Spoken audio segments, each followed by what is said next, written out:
Good afternoon, everybody. I'm sorry we're a couple of minutes behind, which is as a result of our deliberations. Thank you all for coming out.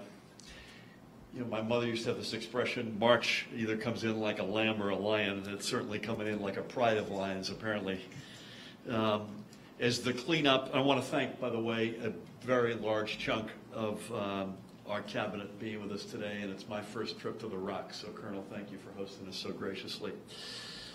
As the cleanup and restoration from this past weekend continues, we are now tracking this latest storm, expected to hit us tonight through tomorrow. We just got off. We just had a mini cabinet meeting, and we also just got off with the National Weather Service, who gave us an update.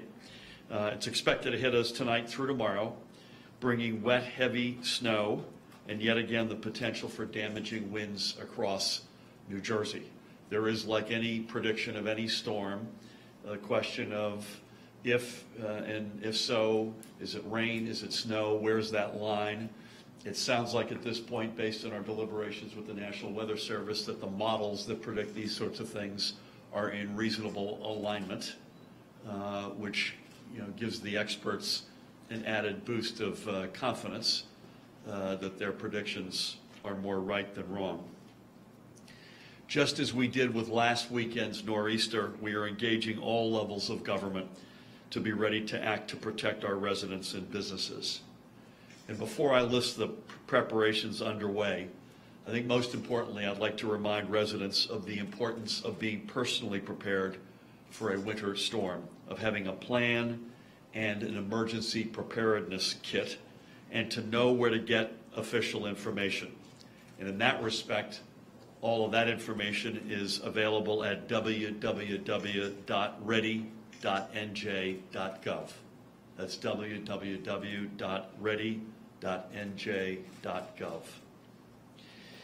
So probably most importantly, beyond folks' personal preparedness, I want to say right now that we are announcing a state of emergency statewide, effective at 8 p.m. tonight, military hours 2000, on this day, March 6, 2018, which will go into effect, as I said, tonight at 8 p.m.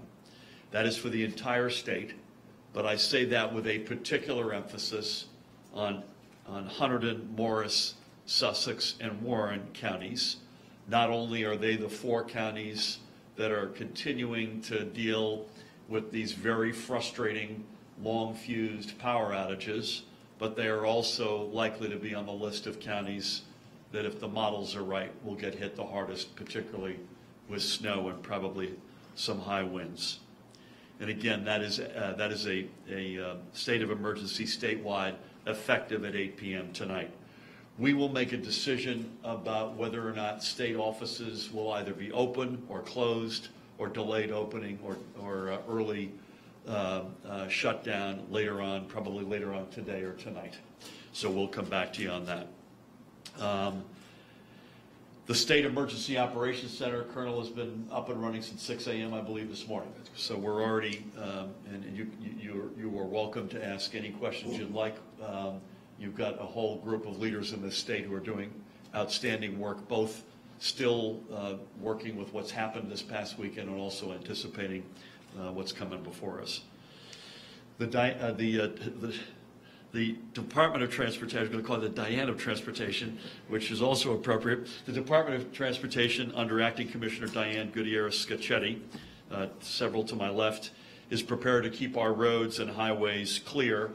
I saw this up close and personal both Friday night at the height of the storm at the Traffic Management Center where we were together, and again yesterday morning, a little bit more of a calmer moment at the same Traffic Management Center. It's an incredible, like the Rock, frankly, it's an incredible multidiscipline operation.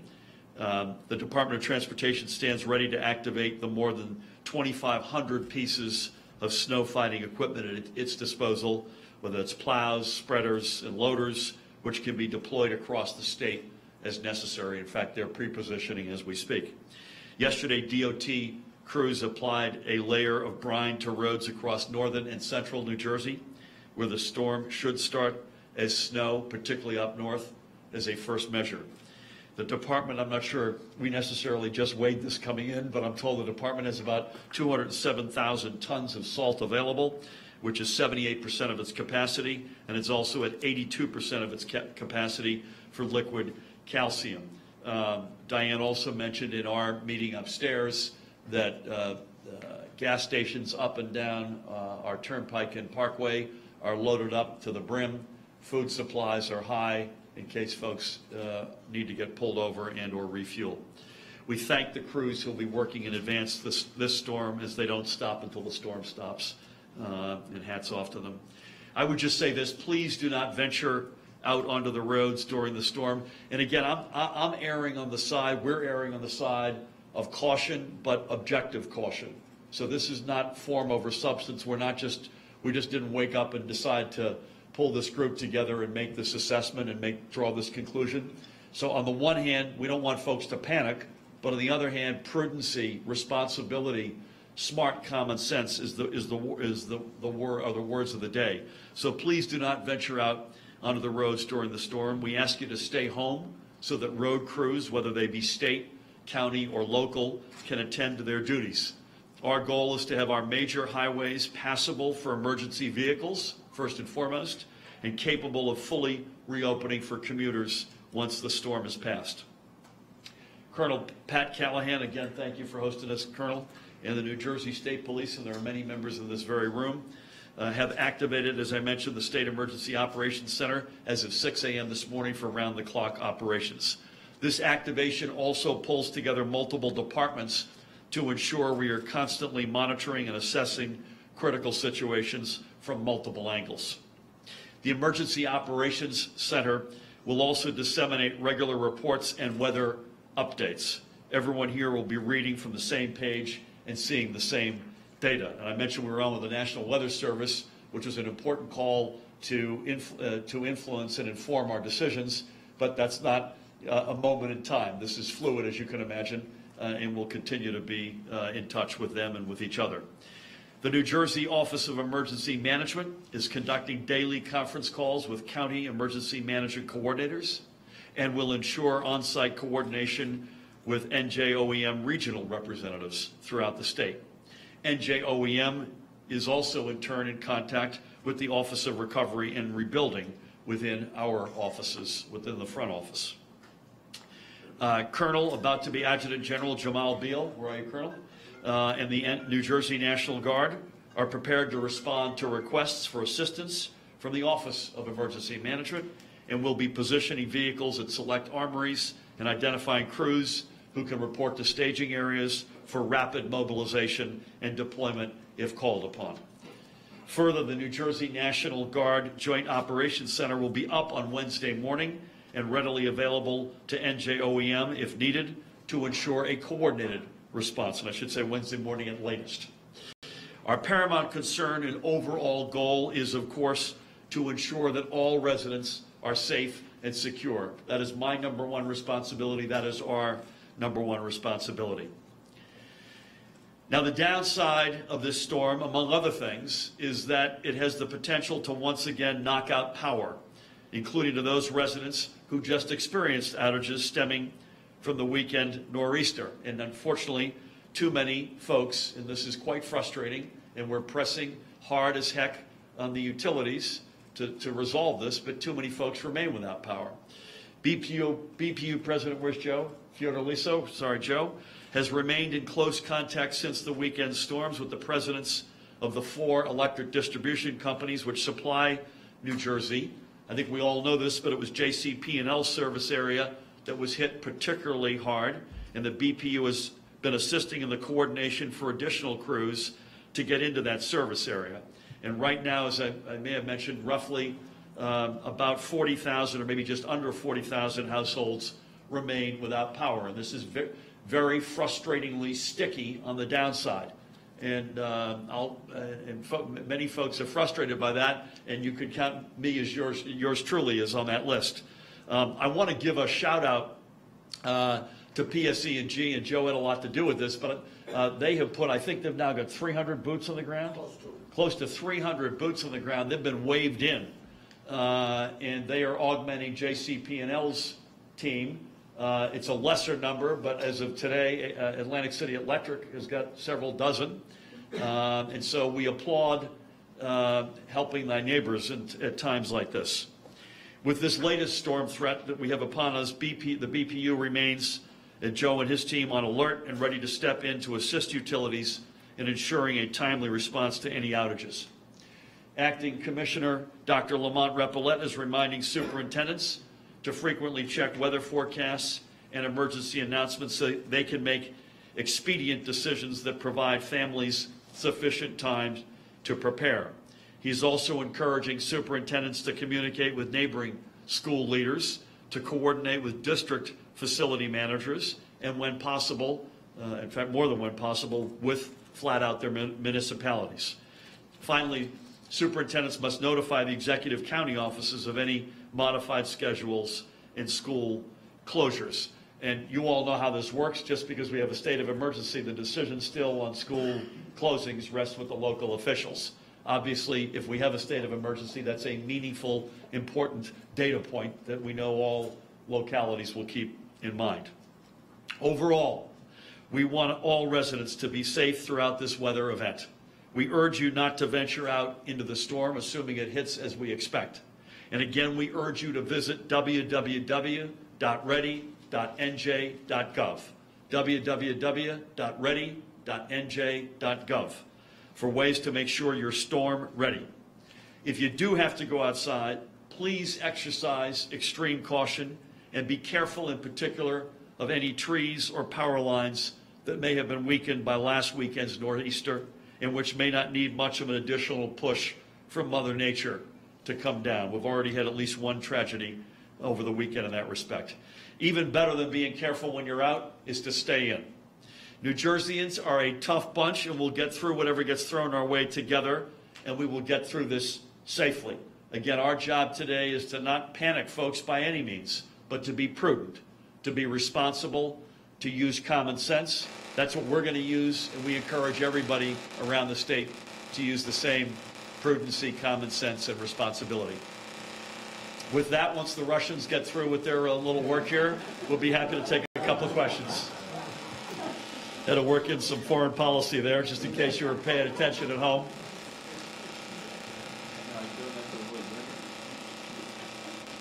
Hold on one second here. This will give us a chance to get our bearings.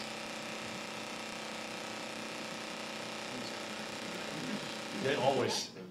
That could have been my phone. So forgive me for that. Please, down front here.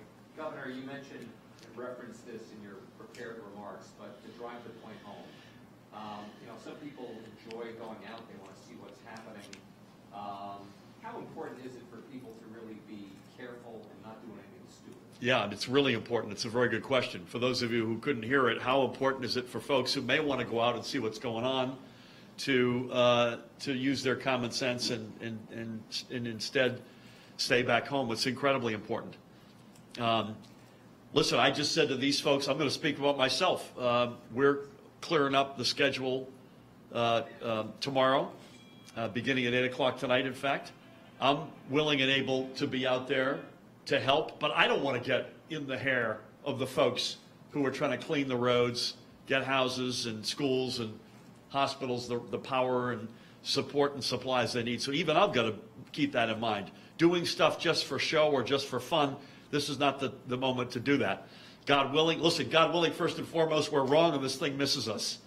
It's 40 degrees, it's rain, it's not too much rain that we get flooding, the wind's not too high, we get damage. We get the last of those homes, power again from the last storm. If it does hit, let's all exercise common sense, stay close to home, stay off the road. Hopefully we'll get a sunny day on Thursday and folks can go out in the front lawn and make a snowman. But let's, while we're at the point of attack, let's everybody use common sense and hold back. Please. Folks who are customers of JCP&L have complained that the utility should have seen this coming. The forecasts were very clear when we were going into this Friday's nor'easter. They're disappointed that there wasn't more preparation ahead of time, and that some of them feel they're not going to get power back before the next storm hits. They want to know if there's a way to get this utility You know, there are many folks out there who are frustrated. I may ask Joe to come on up and augment this. There are many folks out there who are frustrated, and that includes me. At one level, listen, there were some good reasons early on, and I'll give you a couple that are realities. Number one, the winds were very high, and there was a real safety issue with putting those buckets up in the air and the safety of the men and women who would be in those buckets, which is understandable. You then had over, I think, 1,000 roads that were blocked off due to downed trees. Again, that required a certain amount of, as you can imagine, effort to get that cleared up. But yeah, I'd like to have seen, I share some of that frustration. Again, I think they're working hard. I'm not an expert in the power business, but I feel like if we had a longer runway, maybe positioning equipment, maybe reaching out earlier to the other utilities that have augmented the staffing. I think when this is over, Joe and I were talking about this upstairs, we're going to do a postmortem and figure out what worked and what didn't work. And I'm hoping that those folks who are frustrated, and I don't blame them, by the way, we were in touch since Friday with, I think, I don't want to say every mayor, because there'll be a mayor out there who we missed and left a voicemail or missed each other. But we had a deep, intense, and we are as we speak, with the communities that were impacted, not just on power, on downlines, on block roads, on heating challenges, to name a few, public safety, obviously. So we were intensely and remain intensely involved, but there is still lingering frustration. And it's in particular folks who haven't had their power back. In some cases, God willing, they'll get it back before tomorrow hits, but there may be some, in fact, that we're hearing that may not get it back. And I don't blame them for being frustrated. Joe, do you want to add anything to that? Yeah, thank you, Governor. Just to add on to a little bit of that, post-Sandy, we the Board of Public Utilities, a number of procedures. And all of the utilities went into storm preparation mode prior to the storm coming. They didn't expect, as the governor indicated, over 1,000 roads that were impassable. They had to clear those roads before they could get in and start the restoration. As far as crews from other utilities, there are over 30 companies right now who are in the JCP&L service territory who are assisting in restoration. There's over 2,800 boots on the ground for it. But keep in mind, please, I think this is very important, utilities are not going to release their crews until they assess and determine how their territory is and how many outages their territory has. And that's a major consideration. Once they clean their own territory up, they're then willing to go and assist. And as I told JCP&L and I told Atlantic City Electric, it's New Jersey first. We don't send any crews out of this state until we clear up New Jersey and make sure New Jersey is back online. I want to say one other traffic point, which I meant to say earlier that Diane and the Colonel were addressing in our meeting. And they're in coordination, but just to say this in case you wonder if this storm does hit, why things are happening the way they're happening. What New York does and what Pennsylvania does matters to us, particularly as it relates to interstates. So they're in close coordination with both New York and Pennsylvania, because if they make decisions, it could lead to a diversion of traffic, including truck traffic. And as we all know, but for the very northernmost segments, the Garden State Parkway, with those old arch bridges, can't take that. And so we have implications that are beyond our state that these folks are well out ahead of in trying to coordinate. But just know that that's one thing that is also on our list. Please. I can just go briefly off topic. Want to hear your thoughts on Senate President Sweeney's proposal to add like a 3% surcharge to the corporate tax rate. Want to know when you think about that, and specifically if you consider that maybe as an alternative to the millionaire's tax. Yeah, I read it with great interest. I think it's got some appeal. We are engaging with the Senate President's team. I can't tell some of the features yet. There is not a lot of detail. For instance, is it a one-timer versus an ongoing? Is it indiscriminate? So I would be concerned about small businesses. The amount that the lower end cutoff looked to me like a small business, and the small businesses in this state have been either neglected or ravaged over the past 8 years, and I don't see it as an alternative. It perhaps as an additional weapon at our disposal. But I love the creative thinking that's coming from any corner. But we're going to give it some more. We're going to give that some more thought. Absolutely, please. Governor, you started by saying... I'm shocked there was an off-topic question, by the way. You started back on topic.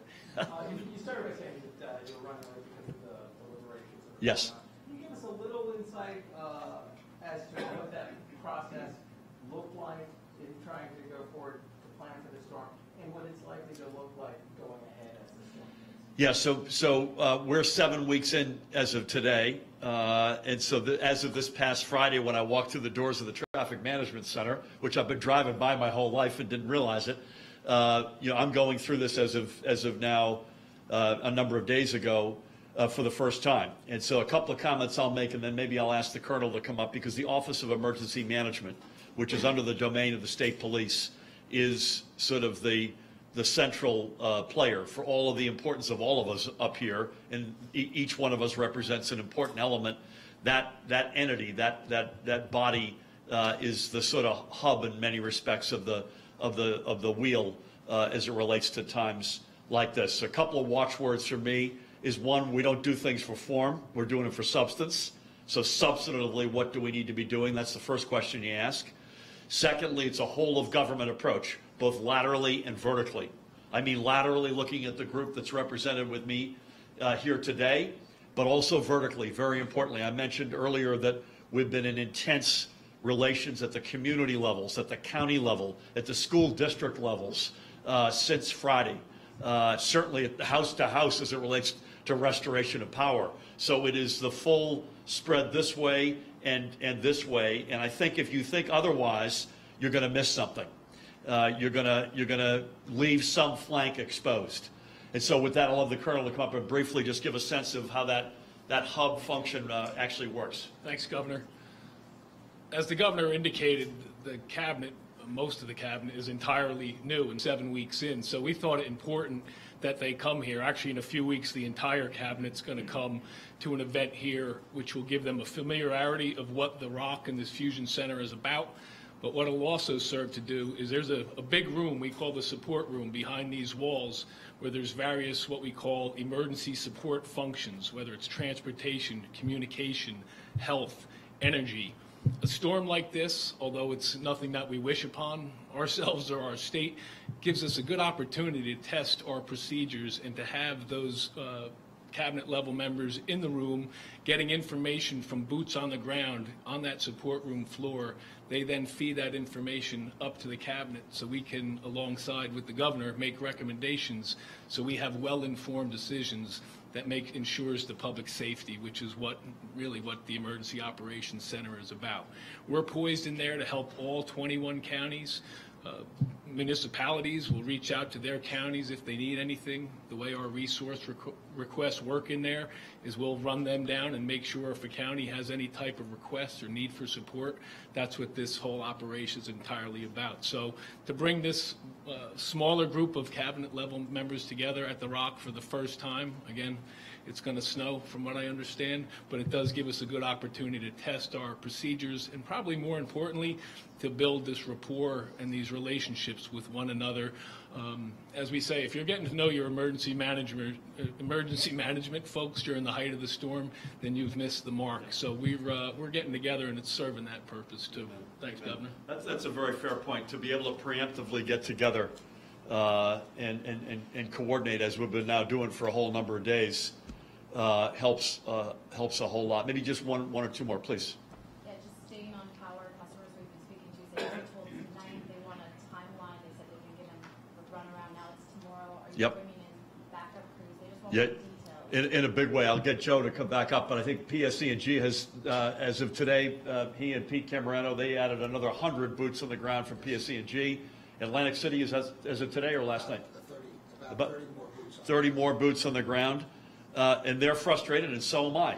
I echo the question earlier. Bless you. You know, folks are saying, come on, man. And so we're doing everything we can to augment what they're doing. The good news is if through those blinds it's sunny, it's not terribly cold, and it's not very windy right now. And they are apparently making a lot of progress today. Let's hope that continues. Maybe one more, please. Given the effects of the last storm, did that weigh heavily on your decision to declare the state of emergency for this storm? And is kind of going through this now for a first time as governor, or are you kind of learning this as far as when to declare states of emergency? Yeah, I defer to we're big substance people making decisions based on fact and science. The office of, and this is not making light of the people who are suffering, by the way, and believe me, they are, particularly those without power. But we take our cue from the Office of Emergency Management. And we've been working morning, noon, and night since Friday, at least Friday. I think probably even before Friday because it hit on Friday. In fact, since Thursday at least. We believe we put, but for the glaring reality of too many homes from the utilities standpoint that are without power, these folks made the very clear decision that in the weekend situation that was not warranted. We believe this is a different requirement, a different potential. Among other things, you've got the about to be Adjutant General up here with all the power associated with the National Guard, that the collective wisdom in the Office of Emergency Management, among other things, said, you know what, we need to have that at our disposal without waiting. We know that we've got them as allies in this fight. So these are two different realities. Neither one of them are good. This is a different one that we think requires the state of emergency. Maybe one more. Just to follow up with Christian's question, you said that you were in touch with the Senate President, staff. Did you know ahead of time that he was going to be announcing this today? And I personally didn't. I don't want to speak for the staff. It's the staffs that have been involved. We knew that he had a group together looking at tax alternatives, and I think you all have asked me before how we felt about that, and we need all the good ideas. All hands on deck for good ideas, given the state of the state that we've inherited. And so we're going to look at that and go from there. I think we're good, right? Thank you all for coming out. I appreciate it. Thanks for hosting us, man.